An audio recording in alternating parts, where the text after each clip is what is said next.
C প্রোগ্রামের 4 নম্বর ক্লাসে আপনাদের সকলকে জানাই স্বাগতম।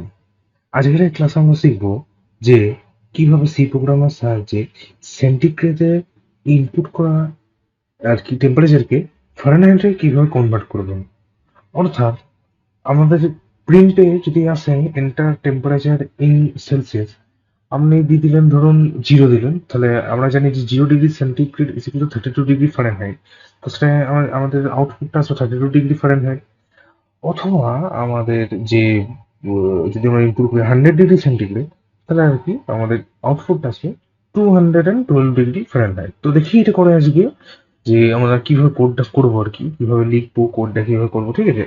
তো আমরা দেখতে পাচ্ছি এখন ডেভ সি প্লাস প্লাসটা ওপেন করে রেখেছি। প্রথমে আমি একটা ফাইল নিয়েও রেখেছি, নতুন টেক্সট ফাইল। তো এটাকে জাস্ট সেট করে নেবো। সেট করে নিচ্ছি কোড ফোল্ডারটা, এটার নাম দিয়ে দিচ্ছি কনভার্ট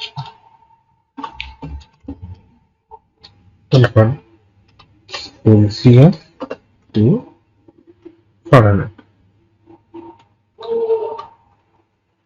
সেভ করলাম, ঠিক আছে। তো আমাদের সেলসিয়াস আমার ফাইলটা আর কি এখানে convert Celsius to Fahrenheit dot CPP ফাইলটা আমাদের সেভ হয়ে গেছে, ঠিক আছে। এরপর আমরা কোডটা লিখছি। তো আমরা নর্মালি যে বেসিক স্ট্রাকচার যে সি প্রোগ্রামে আমরা প্রত্যেকবার লিখে থাকি সেটা আমরা লিখে নেবো, ঠিক আছে। যেমন আমি লিখছি basically stdio dot h and simply conio dot h main second brackets এর ওপেন ক্লোজ অটোমেটিক নিয়ে নিয়েছে। এরপর আমি কি আসবে না, প্রথমে প্রিন্ট আসবে না, সরি ভুল বললাম। প্রথম আমাদের যে ভেরিয়েবল গুলো আছে সেগুলো আমাকে ধরে নিতে হবে। অর্থাৎ কি কি ভেরিয়েবল দেবো, আমরা দেবো হচ্ছে ফ্লোট, যেহেতু আমাদের টেম্পারেচারটা আমাদের পয়েন্টে ইনপুট করা যেতে পারে। তো সেই জন্য আমি নিয়েছি ফ্লোট। ফ্লোটে আমরা কি দেবো, একটা দেবো C, C for Celsius, and F for Fahrenheit, ঠিক আছে। এবার আমাদের প্রিন্ট দেবো, যে printf enter temperature in Celsius is equal to okay. তো আমাদের এখানে আর কি ইন্টার টেম্পারেচার ইন সেলসিয়াস, এখানে আমাদের প্রিন্ট আসবে, যেখানে আমরা আর কি টেম্পারেচার যেটা সেলসিয়াসে আছে সেটা আমরা ইনপুট করবো, ঠিক আছে। তো এরপর আমরা এখানে করে দিচ্ছি স্ক্যান দেবো। না, ওটা কোন ভ্যারিয়েবলের মধ্যে স্টোর হবে, আমাদের ভ্যারিয়েবলটা হচ্ছে সি। কারণ আমরা সেন্টিগ্রেডে বা সেলসিয়াস ইনপুট করছি, এই জন্য আমরা ভ্যারিয়েবল নেবো সি। তো এখানে দেবো percentage E comma and C, ঠিক আছে।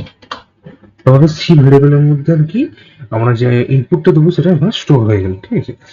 এরপর আর কি ক্যালকুলেশনটা আসছে, যে আমরা ফারেনহাইট ইজ ইকুয়াল টু, এবার ফারেনহাইটের মানে এখানে কি ফর্মুলা ইনপুট করলে আর কি আমাদের ফারেনহাইটে কনভার্ট হবে সেটা আমি এখানে নোটপ্যাডে লিখে রেখেছি। তো এটা ভালোভাবে একটু বুঝবেন আর কি।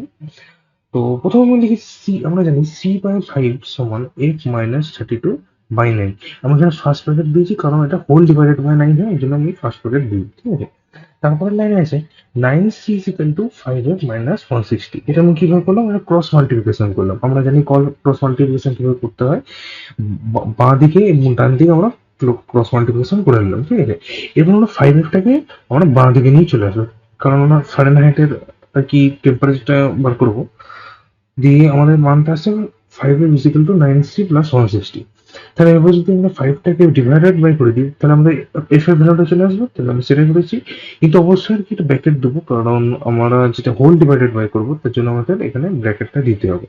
এরপরে পরের লাইনে আমি করেছি 9 ইন্টু স্টার সি প্লাস 160/5। এই স্টারটা কেন দিলাম, কারণ আমাদের কম্পিউটার এই যে 9c এটাকে এক্সট্রা একটা নাম্বারের সঙ্গে ক্যারেক্টার একসাথে বুঝে নেবে, এটা কিন্তু মাল্টিপ্লিকেশন বুঝবে না, ঠিক আছে। তার জন্য আমাকে একটা স্টার দিই, ঠিক আছে। তো আমি এটা এখানে কোডটায় লেখা আছে, এটা আমি কপি করে নেবো, কন্ট্রোল সি করো, এবং এখানে গিয়ে এটা করে পেস্ট করে দেবো, ঠিক আছে।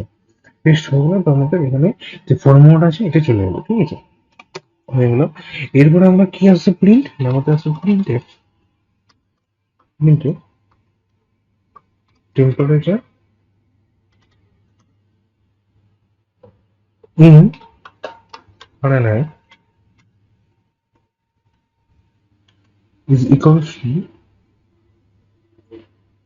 আমরা এখানে দিয়ে দেবো যে ফ্লোট ভ্যারিয়েবল নিয়েছি ওটা নিয়ে দেবো পার্সেন্টেজ এ, এবং আমাদের কোন ভ্যারিয়েবলটা আমাদের দেখাবে এফ এর মানটা, তাহলে আমি দেবো এ, হয়ে গেল।